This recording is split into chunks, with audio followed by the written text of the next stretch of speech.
Welcome one and all to the Cinegeeks podcast where movies, TV, and all things geek collide. This is Roy, joined by the one and only my lovely co-host Angela. Hello everyone once again. Welcome to our Friday habit here at the Cinegeeks podcast. Yes, hello again, and thank you first off for choosing to join us once again for our weekly discussion of new movies, TV shows, or anything geek under the sun. Now, hashtag Barbie Oppenheimer is upon us, and we are so excited to talk about the two movies that are coming out this week. So that would be Barbie by Greta Gerwig and Oppenheimer by Christopher Nolan. But before that, we want to invite everyone to join in on the Cinegeeks conversation. Like and follow our Facebook page as well as our Instagram, and we're also on Threads. We'd love to hear from you about what you think about the movies and TV shows we talk about here at Cinegeeks. And also, as we promised, we are also going to be announcing the winner of our Mission Impossible Dead Reckoning Part 1 contest from last episode. So please stay tuned for the results at the end of this episode. Yes. Okay? Now, by the way, we would just like to let everyone know na this episode is going to be spoiler-filled. Kasi since we're going on a deep dive of these two very awesome movies, what we suggest is that you go and watch the movies first. Yeah, So- and then come back. Yes, come back and then listen to what we thought of the movies after you've seen them. Kung kaya, why not go on a double feature as well? Like we did. Our suggestion is you watch Oppenheimer first. Okay? And then, pang finale nyo yung Barbie. Barbie. Pero any which way you want to watch it, if you want to watch the other way around, it's fine as well. Alright, so without any further ado, let's go to our first movie, which is again Oppenheimer by Christopher Nolan. And this movie is biopic of J. Robert Oppenheimer, considered to be the father of the atomic bomb. Yes. And more specifically, siya yung head ng Manhattan Project, Yes. which developed the atomic bomb during the Second World War. Yeah. And also, it's important to note na this film is based on the book American Prometheus by Kai Bird and Martin J. Sherwin. Yeah. So, Nolan is solely credited as the writer of this as well as the director. So, inadapt niya from a biographical book Yeah. or novel. Yeah. Okay. So, first off, we're gonna go ahead with what we liked about the movie. Yeah. Ange, can you please tell us, what you liked about the movie right off? So, Christopher Nolan wrote this character with so much delicateness, especially this is a very serious figure in history.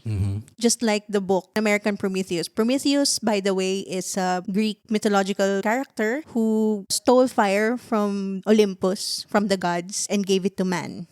Parang I can't help but think of this phrase na with great power comes great responsibility. Sige. Sorry for the Sige. Marvel reference, pero it's true eh. He is a scientific genius na yung knowledge niya is extreme power. Power to destroy worlds, Oo. literally. Yes, And how responsible was he given that kind of power? that's true. Kasi ang dami niyang mental gymnastics to justify doing it. Oo. Kahit ang daming mga taong nagwa-warn sa kanya na, are you sure you wanna do this? Are you sure you want this to exist in the world? Do you really trust humanity to handle this power with discretion in the face of war pa? Oo. Even some of his scientists dun sa team niya questions that. There is a very big question of morality. Oo. Pero yun na nga this biopic really showed yung morality niya both professionally and in his personal life. Meron siyang tendency to compartmentalize his morality. May mga times na parang ang lalabas is justified siya dun sa mga kalokohang ginagawa niya. Example natin in the movie. Na sasabihin niya na parang gustong-gusto niya laging ina-absolve yung sarili niya ng moral consequences ng lahat ng mga power trip moves na ginagawa niya. Yes. Kasi in the movie, Oppenheimer is portrayed as a very meek person. Hindi siya sobrang huge personality na commands a room eh. He's not loud. He's not a loud person. Pero underneath that not loud exterior, sobrang merong kumukulo eh. Merong There's a quiet arrogance. yes, and maybe that is fueled by knowledge na he is one of the few theoretical physicists at that time in the United States. Yes. Na parang meron siyang yabang na nararamdaman na nag-bleed over, hindi lang doon sa kanyang academic na existence, Yeah. pero kahit doon sa kanyang personal life, which is may part doon na pinakita na merong mga tao na nagtatry na i-recruit siya to their ideology. Yes. And siya naman, ang gusto niya maging position is, gusto niya maging neutral. Yeah. While at the same time, saying na parang, I'm for this. I'm for this ideology. Yes. Pero he thinks na he's so morally above question or reproach. He thinks he can display neutrality while also exhibiting the characteristics of said ideologies. That's true. I also noticed that. No, yun na parang halimbawa, nagtatry siyang sumali doon sa isang nagtatry mag-start ng union for teachers Yes, yes. kung saan siya nagtuturo. Ipapakita na, okay, ano siya, para siyang for the cause siya. And malapit na sana siya maging parang, ang term na ginagamit nila in the movie is card-carrying member. Pero kapag nauungkat na siya ng todo, bigla siya magsasabi na, ay hindi, ano naman naiintindihan ko naman kung ano yung gusto nilang gawin. And tama naman sila, pero hindi naman talaga ako sasali doon. Sinusuportahan ko lang sila. Wala siyang firm moral foundation. Wala siyang conviction. Yun, exactly. He's just drunk in power. He's just hanging that over everybody's head. He wants to control people and their behavior and their actions by holding out on them, by alam mo yun, yung manipulation na yun. Oo, tama. Tapos, yung sinasabi mong hindi ko naman sabihin na talagang wala siyang conviction, pero siguro pwede nating sabihin na yung conviction niya is only in science. Yun lang, dun lang sa knowledge niya of theoretical physics. And yung kanyang pagkatao, naka-root doon sa fact na alam niyang matalino siya. Alam niyang walang pwedeng kumwestiyon doon sa knowledge na meron siya. And he tries to lord that over other people, his personal that's life. the right term, yung he's lording over them, even in his relationships. Even in his relationships, even in his professional relationships din, mga kapwa scientists niya. Yeah. At parang binubrusko niya, I know what I'm doing, I know what I'm saying. Nobody should question me and my decisions. Tama, yun. And eventually, as the movie goes on, lalabas na yung kanyang ganong science-based foundation, yung conviction niya as a person. Pinapakita din na, yun nga, he functions well when working with science. Especially nung ginagawa na nila yung bomb itself. It's true naman he really is a Yes. brilliant scientist. Oo. Only, he knows it so well. Exactly. And he lords it over everybody. Oo. Especially nung ginagawa na yung bomb, na doon naman papasok ulit nga na hindi niya alam kung paano makitao. Kasi eventually, magiging next na parang evolution niya is, magiging parang pseudo-politician siya eh. Diba? That was pointed out in the movie. One of the characters said that to him. Exactly. Are you a politician or a physicist? True. And yung parang gusto niyang sabihin na yung basically my way or the highway. So there's a character in the movie named Edward Teller, and he is the father of the hydrogen bomb. Now, I don't know kung anong creative liberties ang tinik ni Nolan in writing this specific part of the film. Pero ang pinakita was when they were brainstorming how to go about making the weapon. Many scientists sided with Oppenheimer in saying na they can try to use either plutonium or uranium-237. Edward Teller had the idea to use hydrogen as the element in question for the bomb, for the weapon. Umabot siya sa punto na na-force na si Teller na parang gusto niyang umalis. Tapos nagkaroon na lang ng parang compromise si Oppenheimer tsaka si Teller na, sige, just go do whatever you want. Just don't be disruptive. Yes. Okay? Just don't question me in front of them. Yun. Parang it undermines me. Yun. Parang something to that effect. Ayaw na ayaw niya. Yun talaga, ayaw na ayaw niyang may nag-undermine sa kanya in public. And it turns out that hydrogen bomb is the second generation nuclear weapon design. So eventually, na-overshadow na din ng H-bomb yung atomic bomb. Too. He knows Oppenheimer knows na Teller is onto something. Pero he doesn't want to do that. He wants to do his thing. Oppenheimer was out to protect his legacy. Instead of parang just doing what was needed. In the pursuit of science. Oo, yun din pa na ginagawa niyang pillar to hide behind yung science, the concept of science itself, to manipulate and not really coerce, pero to parang Justify. steer people and justify telling them to do exactly as he says. Yes, yes. Oo. Pero, ending naman is, siya, bumabalik pa rin tayo dun sa yung he's just a shell of a man. Imagining how the universe works. Hindi niya mag-grapple yung moralistic consequences ng mga pinapagawa niya sa iba at yung mga decisions na ginagawa niya. And ang nangyari was, everybody was so happy that the test was successful. And eventually naman, pinakita naman na happy siya after everybody emerged from their protective bunkers. Pero during the moment of explosion, parang nakita ko doon sa sequence na para siyang merong, oh shit, what have I done? No, na para siyang Faced with his creation. Oo. Parang that blinding light suddenly shook him to the core. Na parang, oh my God, the repercussions of this. Am I ready to live with the consequences of what I have created? Exactly. Tapos, it just snowballs from there. Actually, nakakatawa nga sa kanya, di ba usually when we see movies, 3 acts. Di ba? This feels like a 4-act movie. And the third act is the test itself. Yung pag-explode na nung bomb na ginawa nila.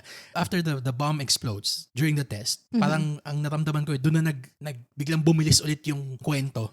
Yes. Kasi doon na natin nakikita yung consequences nung kanyang Legacy. nung kanyang success nung kanyang experiment. Kasi eventually after that, sinasama na siya ng US government sa War Department meetings. 'Di ba? Na hindi naman siya directly pinapili kung saan gagamitin yung bomb. Kasi at that point, it was, well, just brief background. Yung bomb itself was supposed to be used against Nazi Germany. Pero by that time, nag-surrender ng Nazis or Germany kasi nagpakamatay si Hitler. Now, the next threat. Yes, yung next na tinutukan ng US was Japan. And hindi pa rin sumusuko si Japan at that point.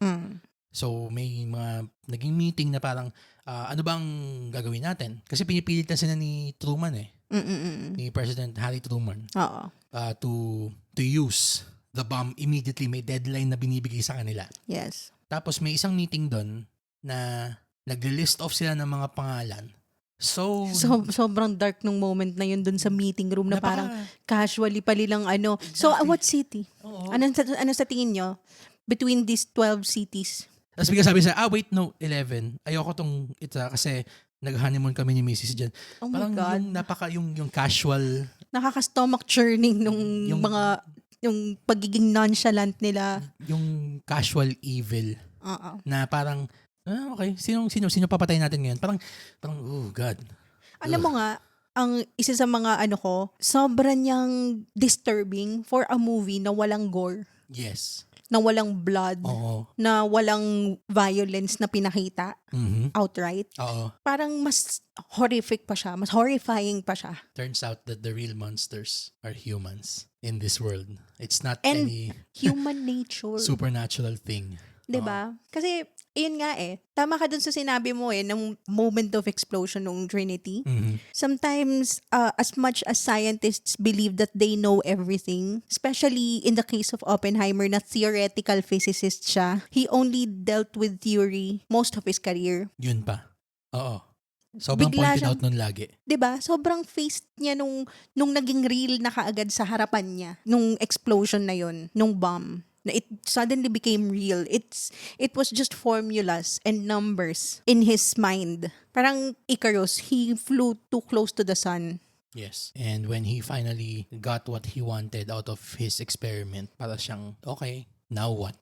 Tapos, after nung now what na yon, yung aforementioned na yung naging meeting na sinama siya, tinatry pa rin niyang i-compartmentalize yung banality nung casual evil na i-unleash nila through the weapon that they're developing. That's their favorite word in Los Alamos compartmentalization. Oo. Diba? Tama. Lagi sinasabi, can you compartmentalize? Can you compartmentalize? Actually, yung habang nanonood nga tayo, tinanong kita parang, ano compartmentalize? Sasabi mo, yung i-separate nila yung kanilang working and yung personal ethics and morality nila. Okay, gets. Sige. Pero eventually, yun nga, everything catches up with him. And the fall from grace is spectacular. That's a tragedy talaga. The rise and fall.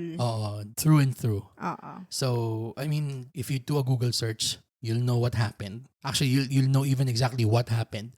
Pero for the sake of, everybody listening here, kung hindi nyo pa napapanood, we'll just leave it at that. Kasi we want you to experience this movie fresh talaga, as much as possible. And trust us when we say na even if it's 3 hours long, it's not gonna feel like that. Especially after the atomic experiments. The real story begins towards the last hour or so of the movie. It's still very relevant now. Kasi nga, now that we have all these weapons at our disposal, 'di ba? This is the toll of war. That's very And true. sometimes people forget that. We need to be reminded of this.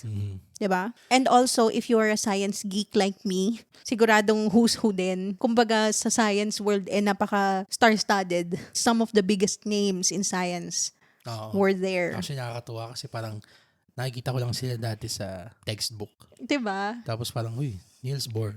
Tapos si Ernest Lawrence. Ayos yun ah. Syempre, the big one. Tapos, of course, Albert Einstein is Oo. there. Sino pa? Dami Richard pa sila, Feynman, Edward Teller. Sila Fermi.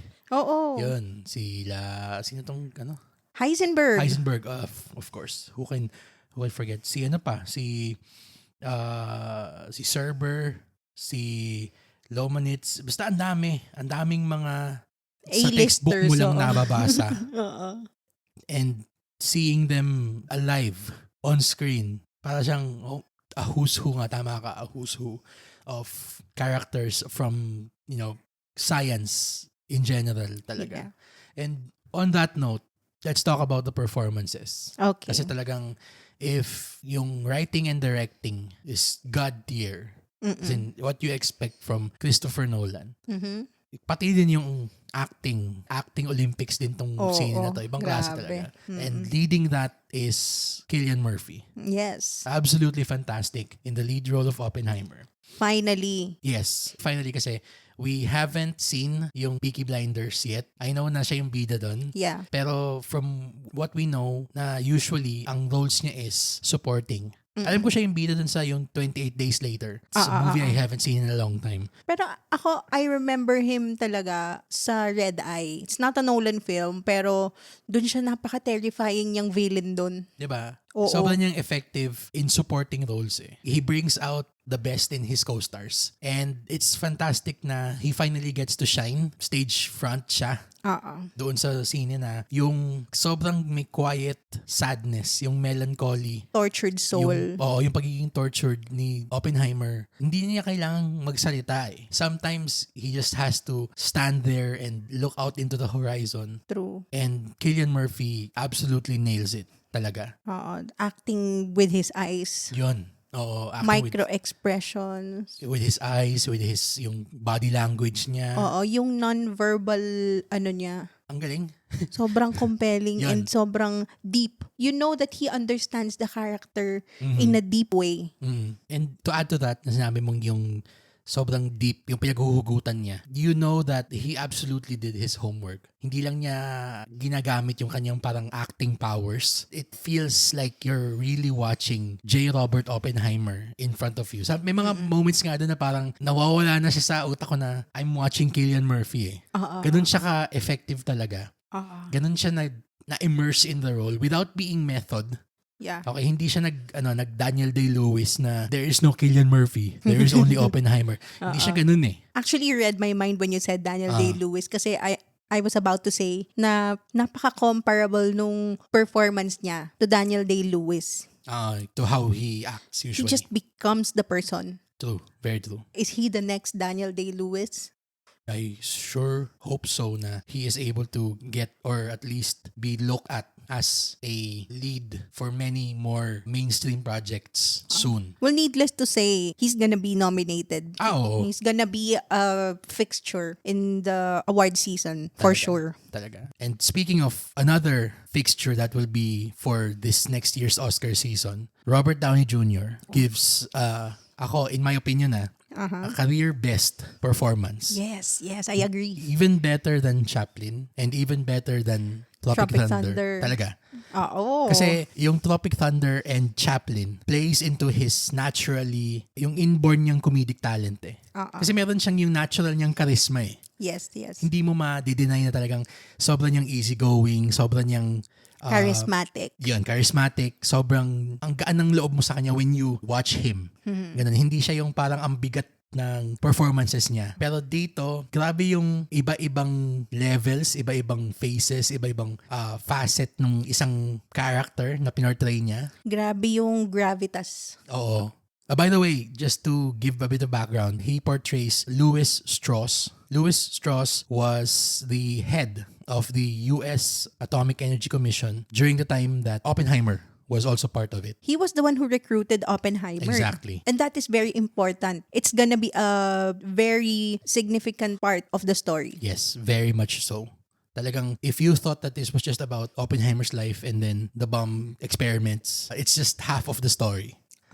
The other half, in my opinion, the other half is actually the more important and more compelling part. Sila na ni Downey and Cillian Murphy yung nag-face to face on screen. Mas yun yung sobrang electrifying na nung and to think if I got this correctly, sobrang konti lang nung scenes na magkaharap sila. Pero when they're in front of each other, I mean, cliche siya sabihin pero sparks fly. Absolutely. And even when they talk about each other, dun mo makikita how their character sees the other. Oo, talaga. And yun nga that's the magic of Robert Downey's acting. He just elevates the material he's given. Ganun siya kagaling na actor, no?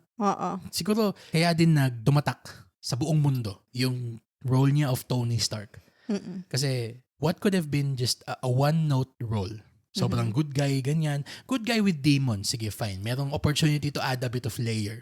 Yeah. Pero nagkaroon kasi nung meta element nung kanyang personal history na naidagdag niya dun sa role. Sa Iron Man. Oo, kay Iron Man, kay Tony Stark. Yun. So that gave him the opportunity to play Tony as basically himself. Oo, yun. Kaya sobrang niyang sobrang na-elevate niya yung role eh. And ako, Endgame, 4 years ago, nagkaroon pa nga ng push na manominate siya.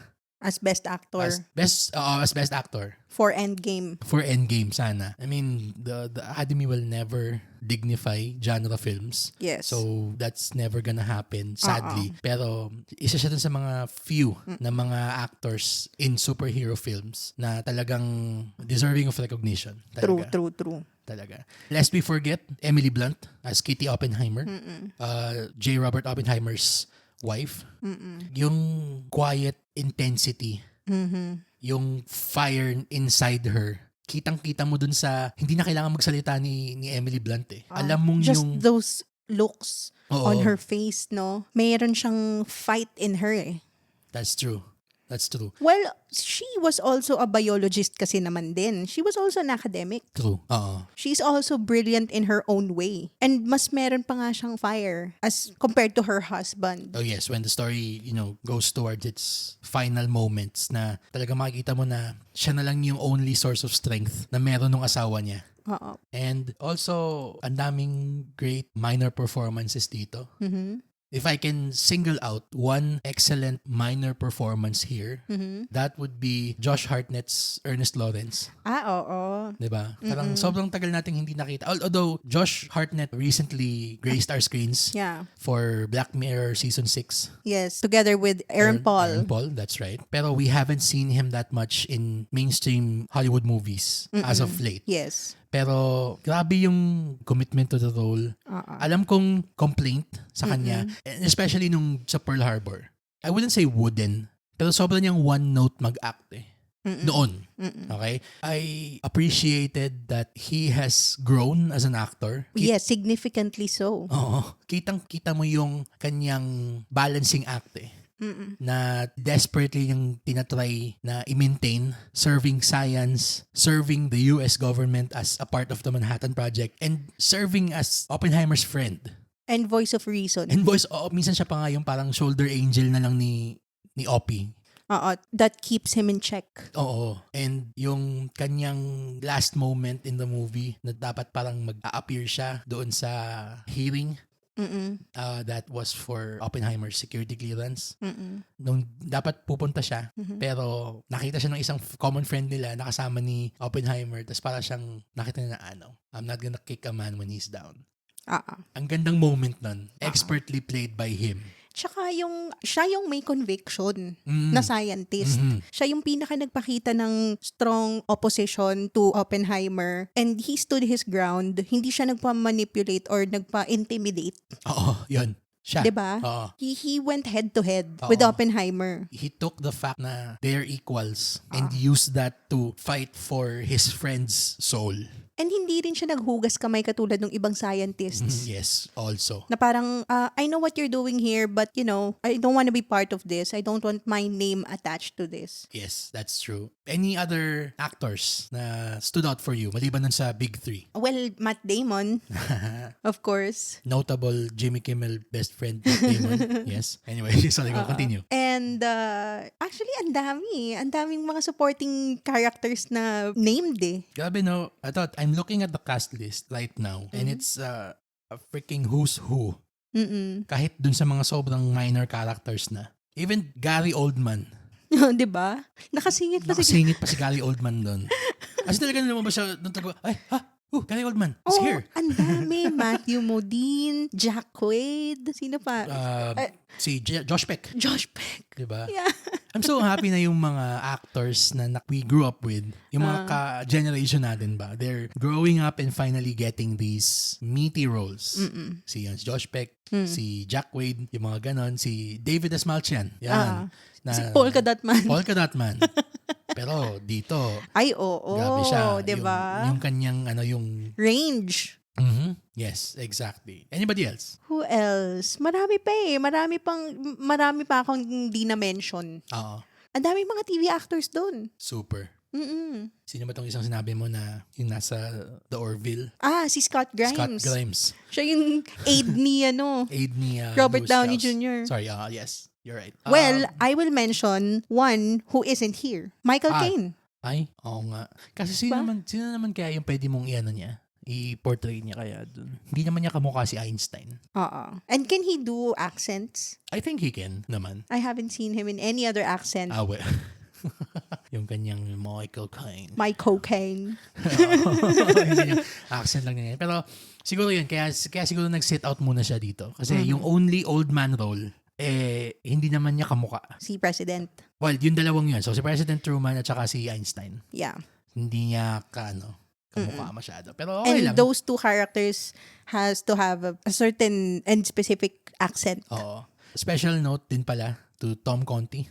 Yan si Albert Einstein. Oo. Nakakatawa siya. Parang we've been so used to seeing Einstein as this mascot of science for so long. Yes. Na it feels strangely heartwarming to finally see him as a realized person. A walking and talking human being. Oo. Lalo na yung kanyang, the way he's portrayed. If I may say so, sila ni Einstein and Mrs. Oppenheimer, I can consider are the beating hearts of the movie. Yes. Silang dalawa. It actually informs the hauntedness na meron ni Oppenheimer throughout the whole movie. We live in the consequences of their actions. That is true. It has become so real to me. Oo, nakakatuwa na parang makita mong these titans that we just used to learn in textbooks, in classrooms, that they're finally alive in front of us. And these are the people who shaped our history, our reality as we know it.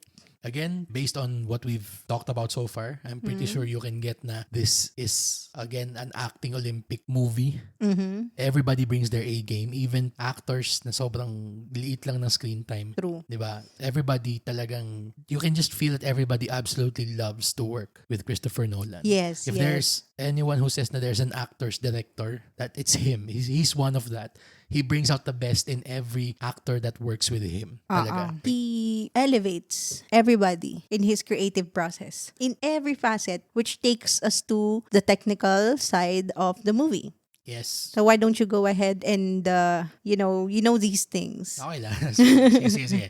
Go Sige. expert. Again, we've said this 1,000 times before. I'll say it 1,000 times after. Christopher Nolan is a god of screenwriting and directing. I cannot say that he has made a bad movie. Mm-hmm. I am fortunate that I have seen every single one of his movies. Feature. And kahit anong scale ang ibigay mo sa kanya, talagang gagawa siya ng gourmet meal out of the variables he's given. Yeah. From a very bare bones, character-driven story like Memento Yes.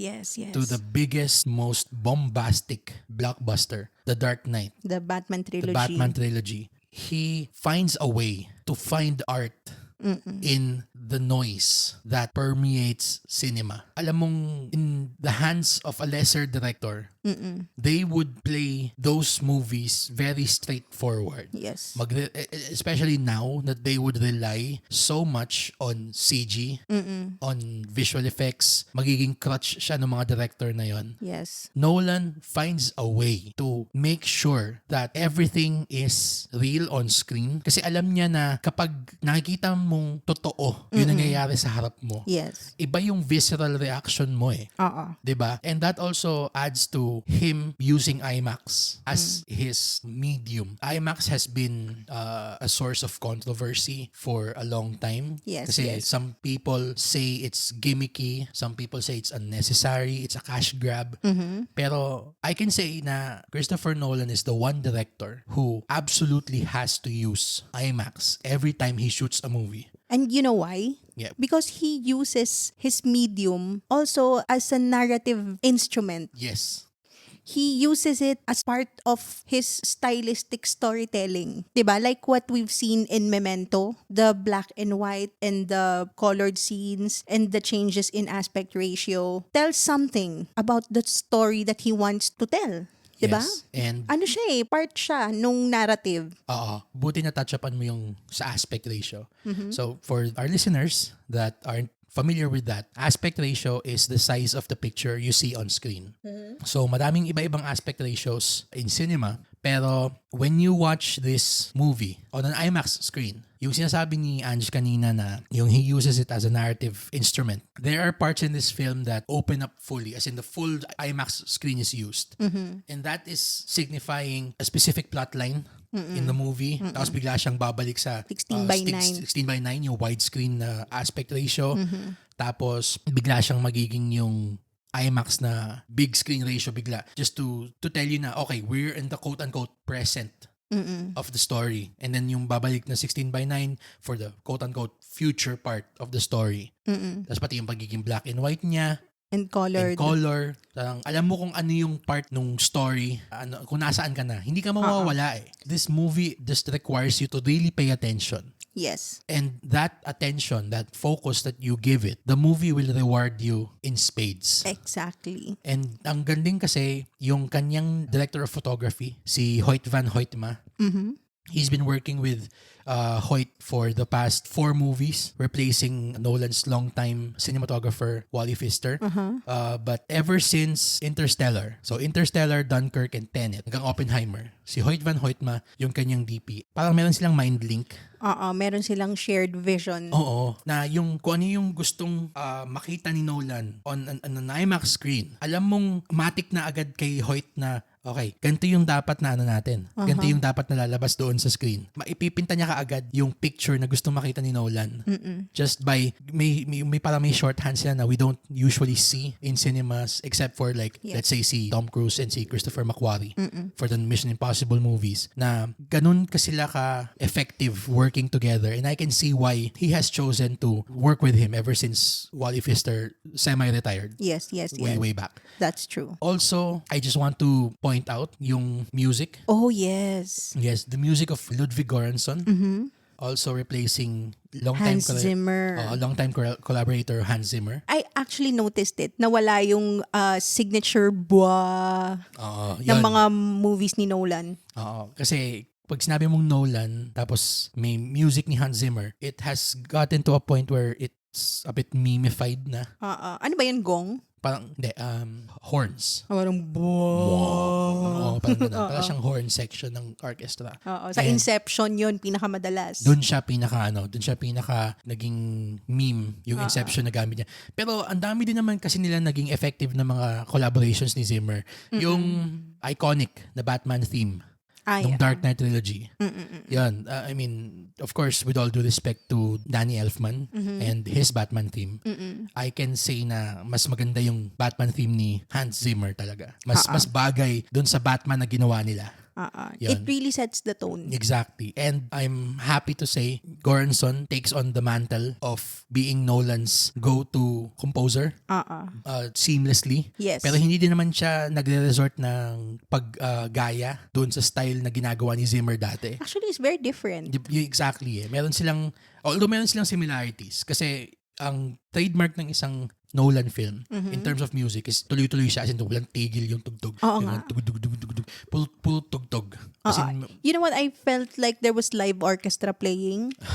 yes. Kasi there were lots of just talking. Wala masyadong action, wala masyadong set piece na mga ganon. So it's a lot of discussions, people talking, discussing, meetings and all. Pero yung different music tapos yung nag-morph siya into sound effects and yung editing nun na seamless. Talagang kaya nga hindi disjointed yung buong 3 hours na yun eh.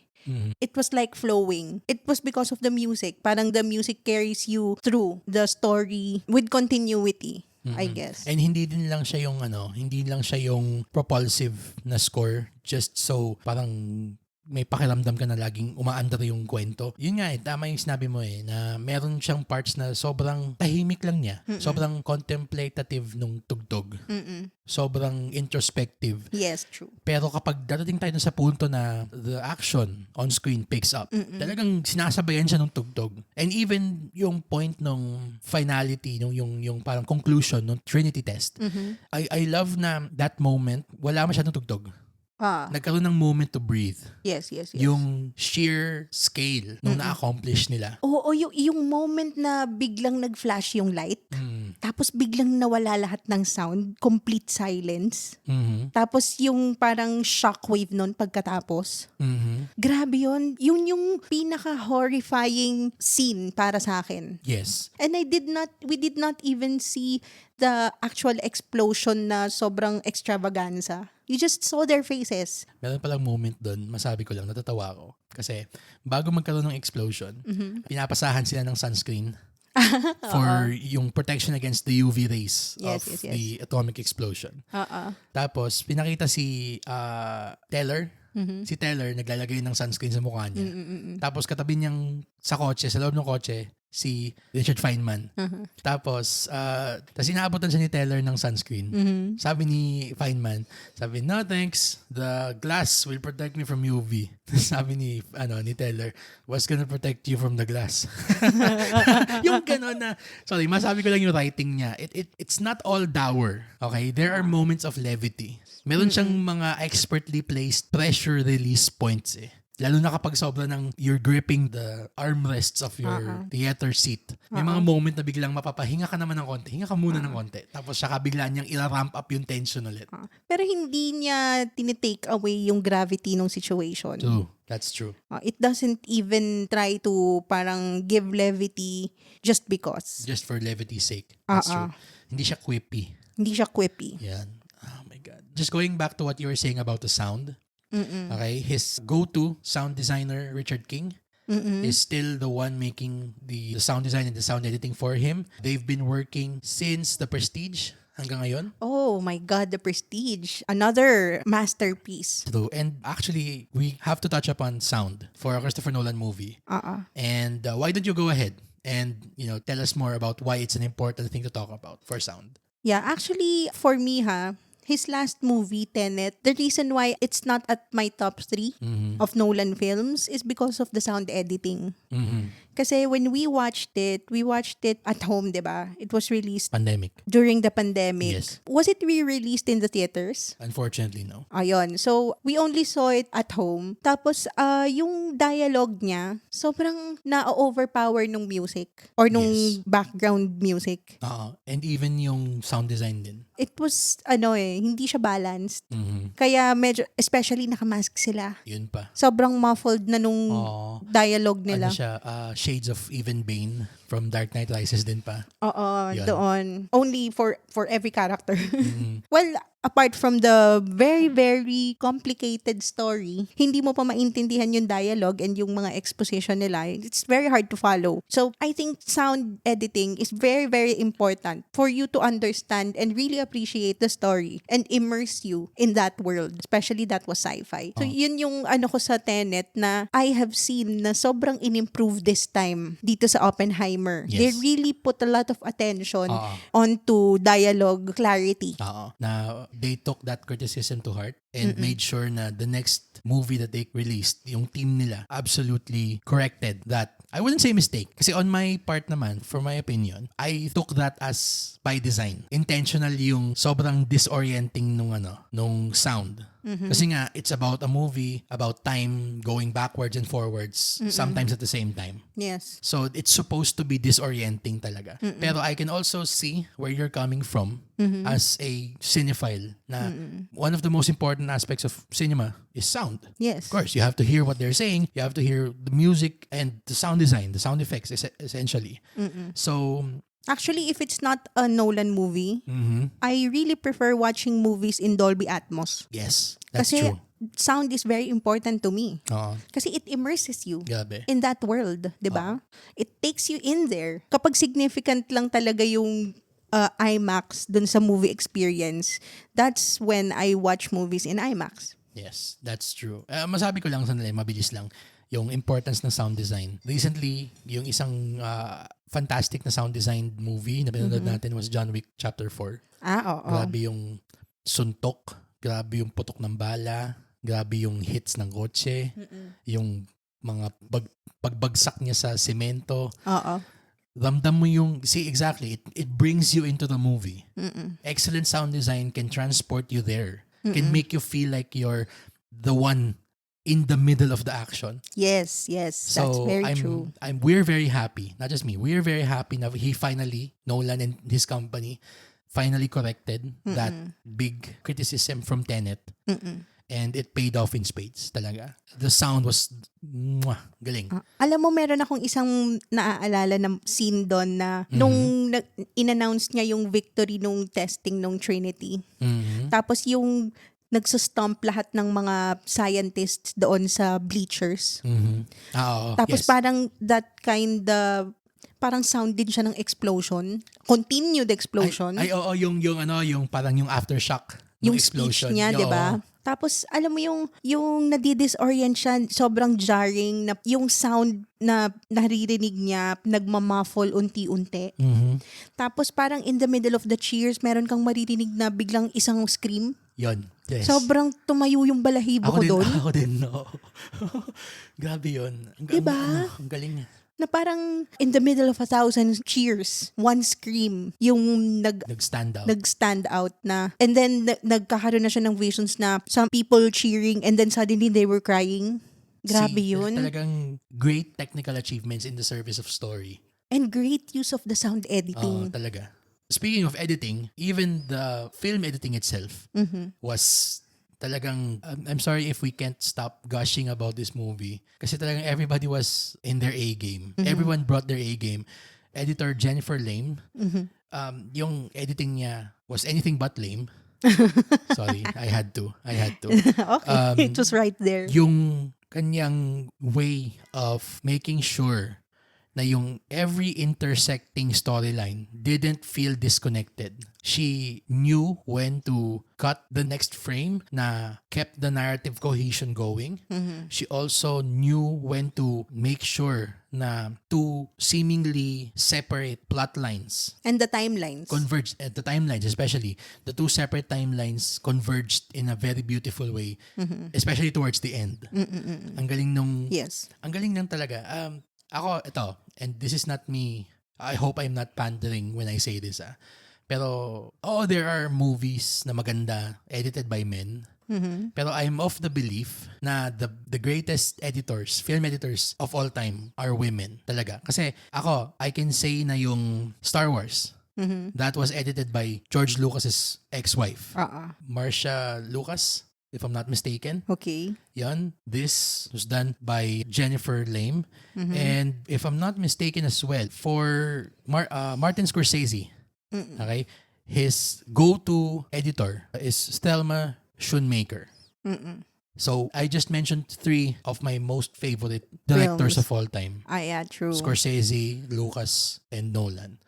What do they have in common? Their greatest films are edited by women. Yeah. I can't disagree with that. Pero ikaw, why do you think? Well, I'm also the editor of this podcast. See, exactly, di ba? You're the editor of this podcast and that's the reason so why thanks, I guess. sobrang yung flow nung podcast is amazing. Pero ikaw, I would hope. So, hindi naman lahat praise. Meron ding, actually, may isang bagay lang tayong nag-agree on na we not really didn't like. We absolutely understood why they had to do that. Why Christopher Nolan chose to do this. Pero yeah.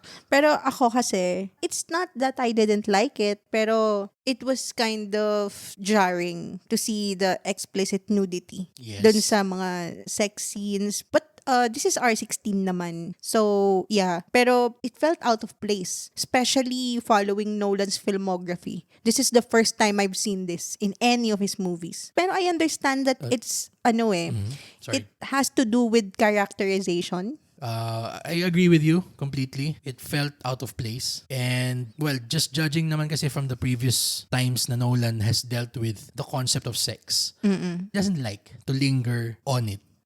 Pwede din naman siguro na parang kaya din siya ganun naging uncomfortable eh. I think an argument can be made for the reason of that sequence being very uncomfortable. Kasi it still speaks to him, wanting to avoid parang talking about it. Pero it's an important part of Oppenheimer's life. So he just shows it in the most uncomfortable way possible. But it's supposed to be uncomfortable and it's supposed to be shameful. Exactly. Yan, tama. Hindi niya gino-glorify. Hindi. Yun, oo. Wala siyang male gaze. Hindi siya na-romanticize. Hindi siya romanticized, oo. It's talagang ikaw mahihiya ka para kay Oppenheimer when that part shows up. Talaga. So, you'll know it. Yes, you'll know it when you see it. Any final thoughts for Oppenheimer before we move on to our next film? So, yun nga, yung mga pinaka-takeaway ko, like Uncle Ben used to say, with great power comes great responsibility. And that is true. It's really true. Especially in this case. And also, where do you draw the line in your pursuit of knowledge? Yes. Can you really compartmentalize morality? That's right. Can you use knowledge or genius as an excuse for playing God or having an unchecked ego? Or is genius a blessing or a curse? Now, hindi naman natin sinasabi na parang yung, pursuit of knowledge is wrong. Hindi.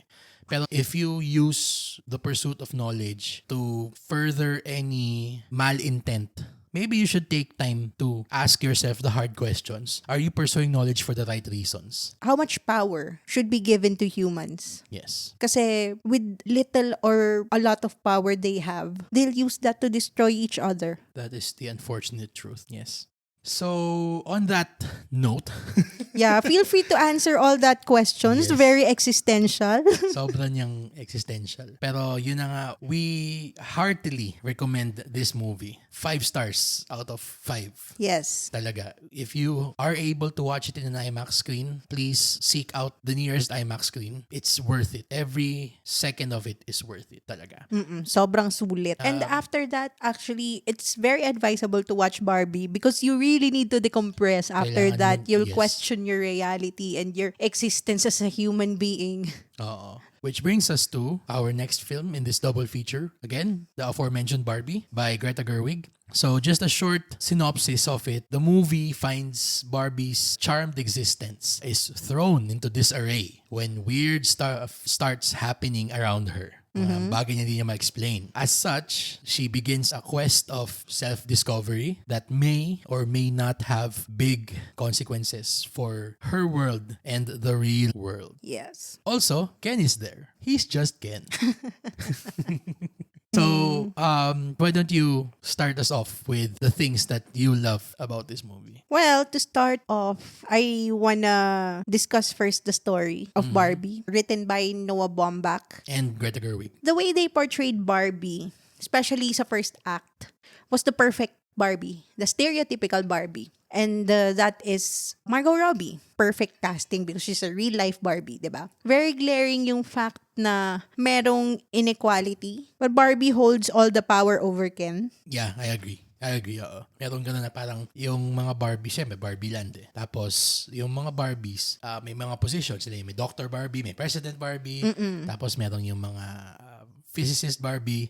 Ganon. Pero yung mga Ken, andun lang sila. Parang Barbie Land for me is like the perfect depiction of matriarch fantasy. So, it's very female-centered. Even the Supreme Court, Puro all babae. Barbie. Oo, puro Physicist Barbie. The president is Barbie. Everybody's Barbie. Tapos, Ken is just their accessory, so to speak. Parang for me, ang impression sa akin nun was like, is this the flip side of patriarchy of the real world? They don't respect the Kens. Even our Ken, si Ryan Gosling, parang the highlight of his day is just for Barbie to notice him. Oo, napaka-sad nun. Napaka-sad nung part na yung parang siyang, hey Barbie. Kasi, hi Ken. Tapos yung, can I stay over at your house later, Barbie? Kaya si Barbie naman parang, Okay. So, si Ken naman parang, wow, great. Oo. Parang, ang galing nung pagkaka-portray niya nung, ako in my opinion yung flip side nung perception na parang what the patriarchy thinks of how women view them. Kasi parang, and ito, I'm not generalizing, okay? I hope that I'm not speaking for any male or male identifying member of our audience, of course. But it's been a fact na for the longest time, men have viewed women as accessories. Na parang pang ano lang nila, pang dagdag ng kanilang male standing. Ganon. Trophy, diba? Trophies, exactly. Na there are men who think that women exist just for their pleasure. Na yung walang ginagawa yung babae, kundi antayin lang sila sa bahay buong araw. And they think na highlight na nung araw ng mga babae na mapansin sila nung guy. Yan. As I mentioned earlier, para siyang flip side. Yes, exactly. Nung real world. Eventually, the movie reveals na after things start going wrong, Barbie talks to weird Barbie, portrayed by Kate McKinnon, one of the standouts of the movie. Weird Barbie tells, let's call her stereotypical Barbie kasi yun naman yung ano niya eh. Yun yung parang name niya quote-unquote kay ni Margot Robbie. So stereotypical Barbie talks to weird Barbie and weird Barbie tells her about yung human to Barbie link.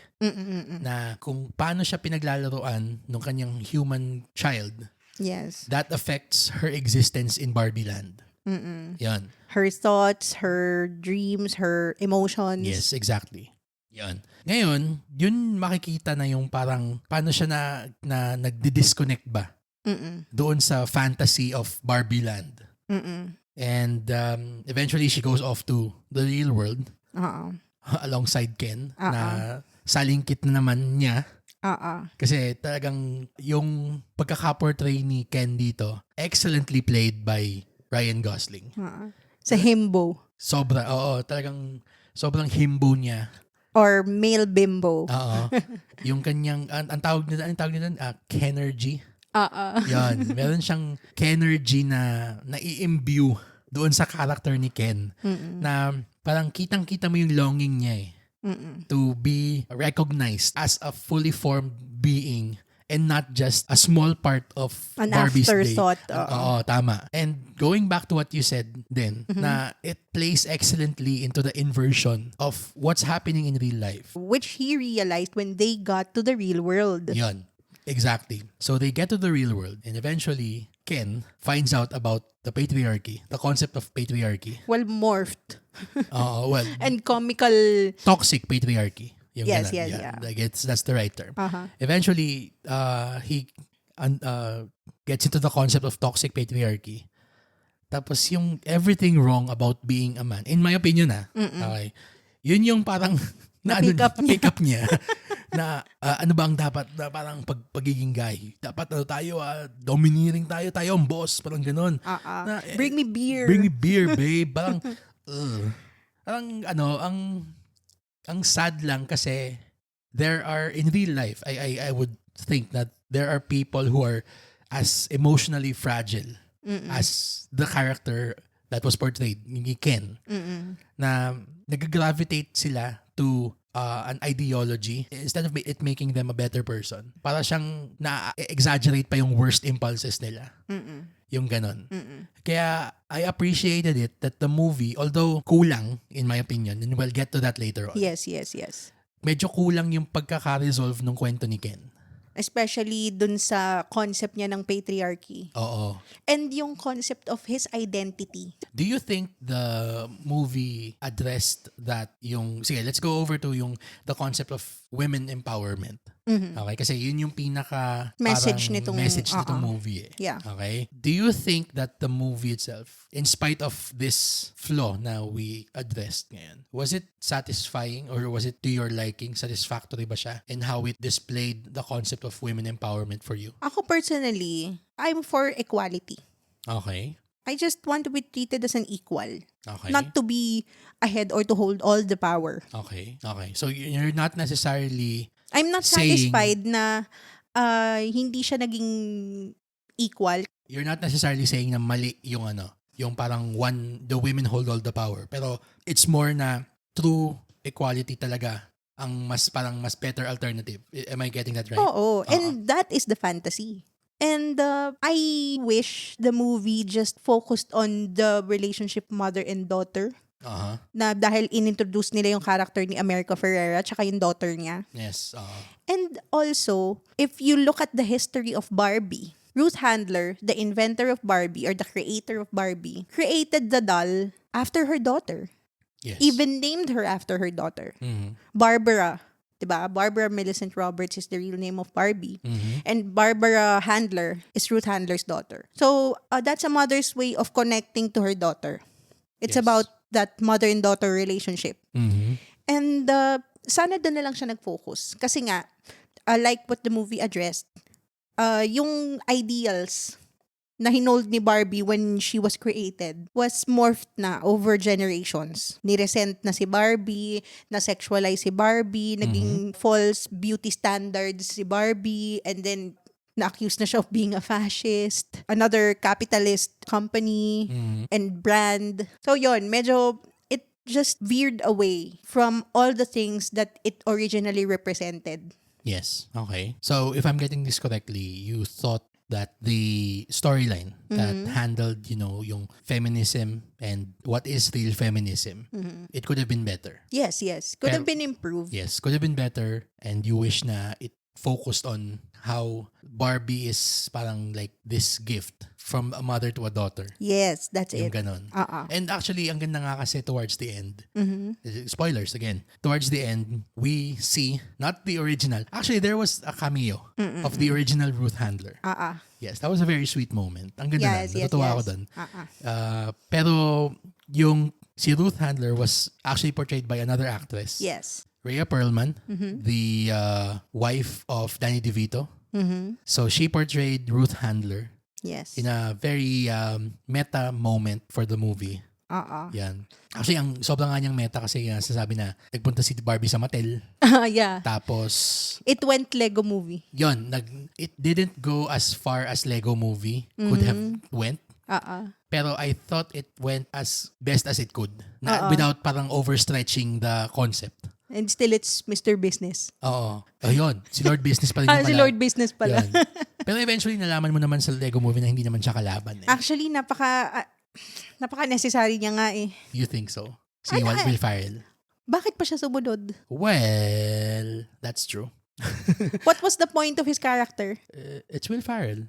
Oo nga, pero what's the point? It's Will Ferrell. I failed to see the point. Where's the point? Well, I perceived it as parang a commentary on how, kasi and there's also a moment in the movie din naman that addressed it. Yung nakadating na si Barbie sa Mattel, and then na-meet niya yung board, including the CEO, Mr. CEO.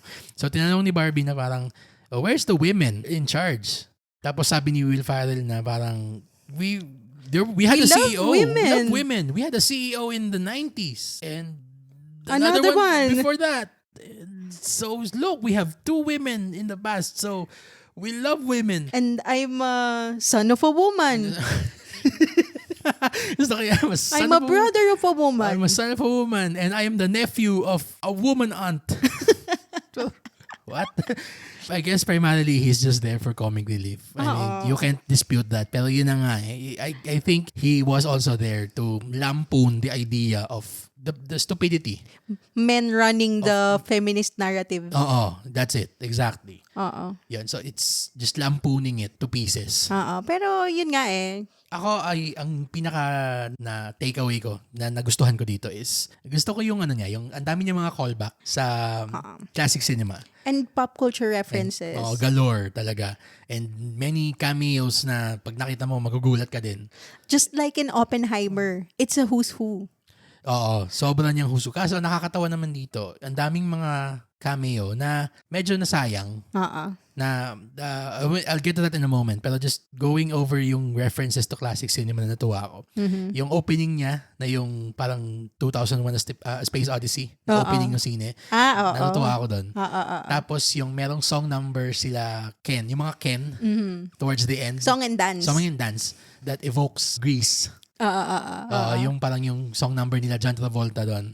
Very Grease. Very Grease. Love it na this movie, you know that it's not the primary purpose of the movie, pero I appreciate that it's introducing these tidbits of classic cinema to the younger generation. Diba? Well, you also have to recognize the pedigree of the creators of this movie. Talaga. Even the cinematographer and the frequent collaborators din sila ni Okay. Rodrigo Prieto. Oh, yes. Siya? Siya yung cinematographer siya ni Scorsese. See? Wolf of Wall Street, Silence, Irishman, and the upcoming Killers of the Flower Moon. Exactly. Wow. Yung creative pedigree niya on and off the screen. And actually, din siya ni Iñárritu. Yan, yun pa. So, and Greta Gerwig, twice nominated. I think so.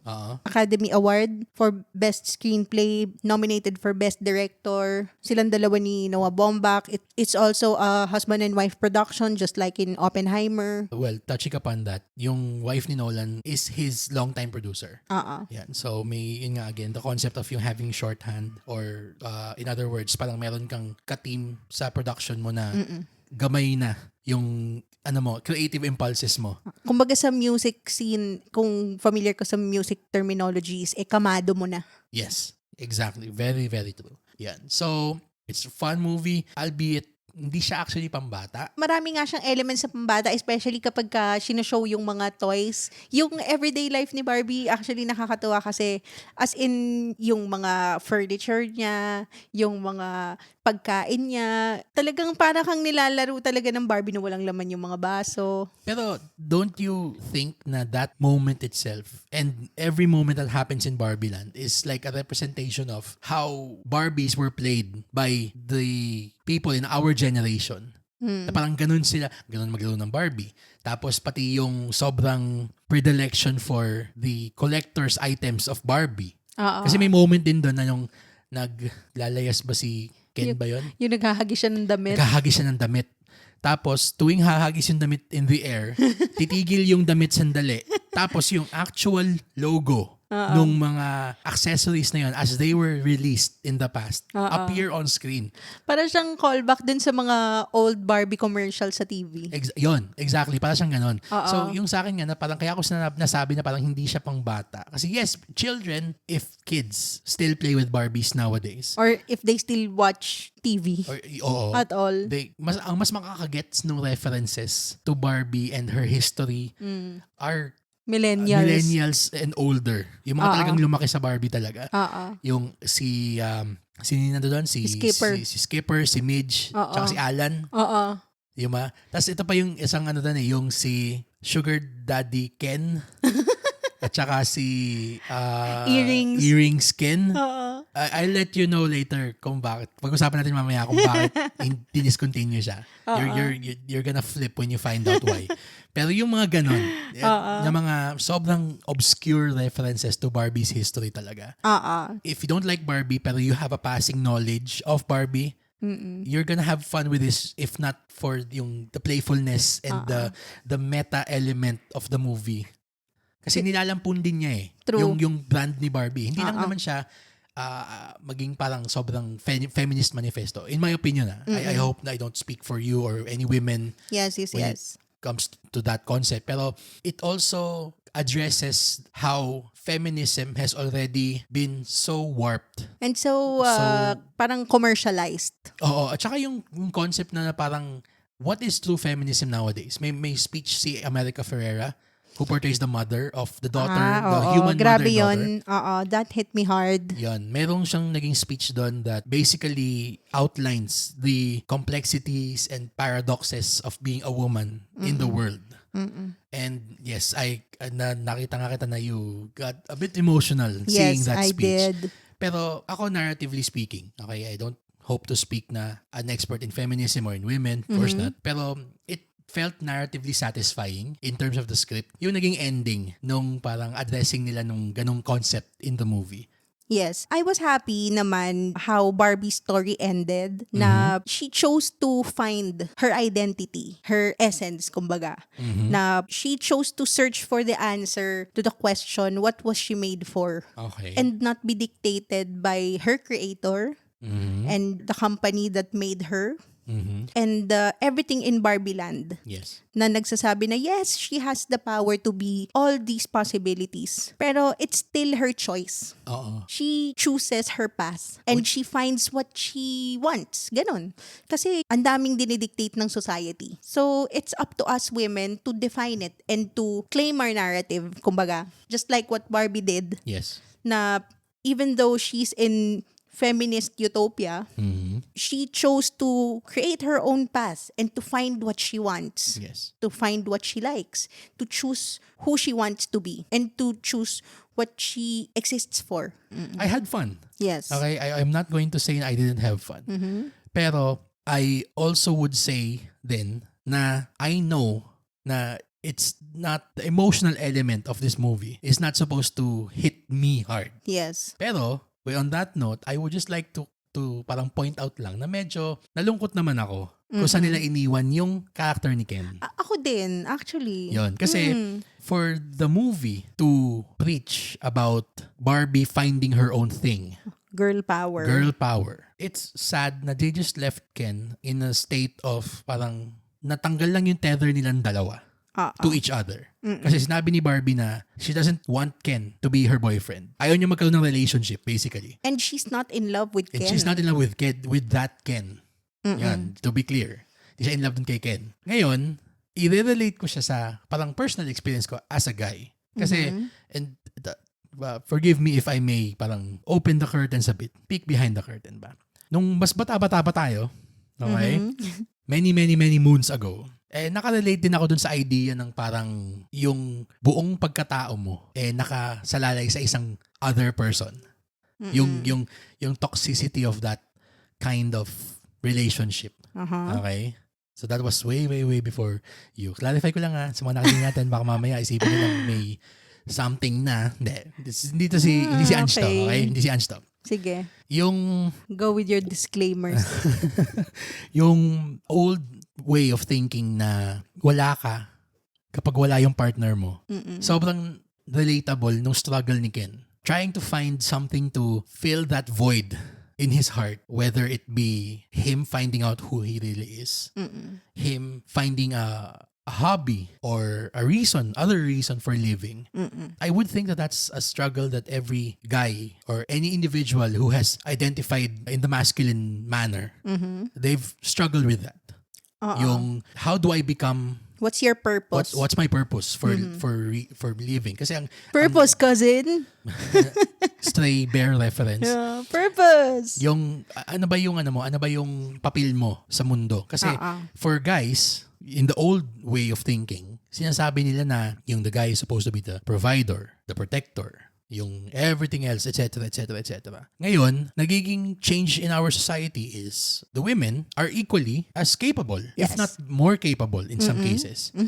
How does a man or how do individuals who identify masculinely, how do they deal with that existential crisis as well?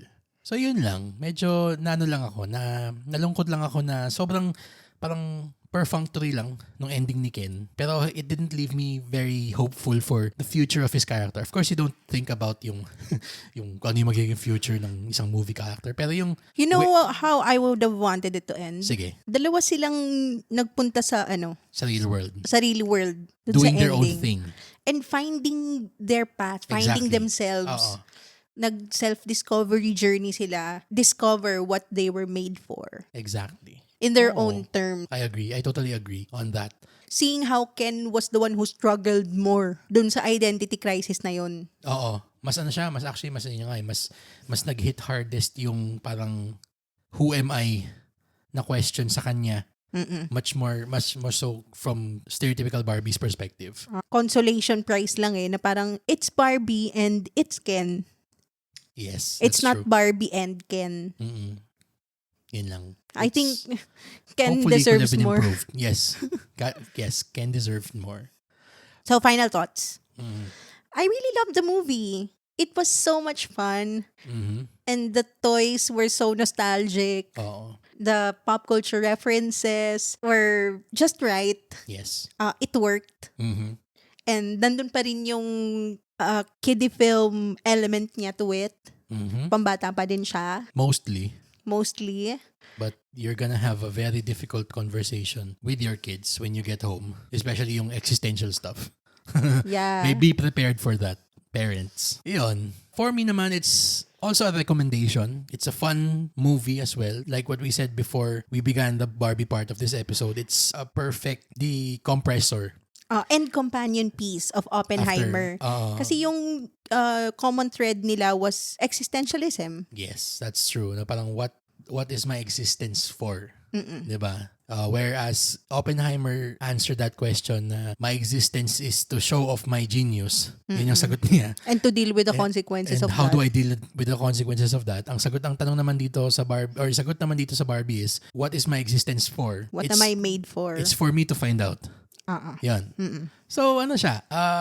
Alam natin na it was initially just a marketing ploy to have, yung hashtag Barbenheimer together. Yes. Pero I was pleasantly surprised to know na it was more related than it led us to think.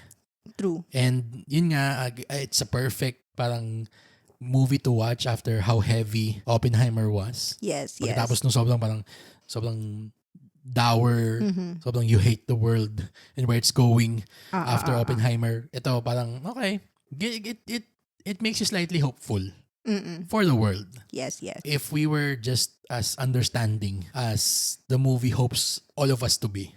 True. Yeah. So on that note, we end our review part of this episode. Again, we recommend that you go out and view these excellent movies. Hopefully, one after the other. Mag-double feature din kayo. Yes, Trust us, it's worth it. It was worth fun. It was so much fun. Hindi nga natin masyado napag-usapan yung experience natin na first time natin ginawa na mag-double feature in one day. Na usually we watch movies, siguro we give it like a day or two to breathe, the first and then the second, ganyan. Yes. Pero of course, we stan Barbenheimer. There's a first for everything. Yes, we recommend that you give it a try if you haven't. Now, we would like to just announce as well yung naging winner ng ating contest from last week. We are also actually considering lang din yung nag-comment doon sa episodes natin through Spotify. Yes. So, without any further ado, we announce that the winner of the Mission Impossible poster contest is... Limited edition poster. Actually, posters. Posters. Oo, dalawa. Posters is Jan Gilbert Bradza. Yay! Congratulations! And Okay. thank you for listening. Thank you for joining the Cinegeeks conversation. So, Jan, if you're listening to us, just send us a message on Facebook to the Cinegeeks podcast page so that we can get your delivery information so we can ship this out to you. Don't worry, kami na rin sasagot ng pag-ship out. Yeah. Again, Jan, congratulations to you.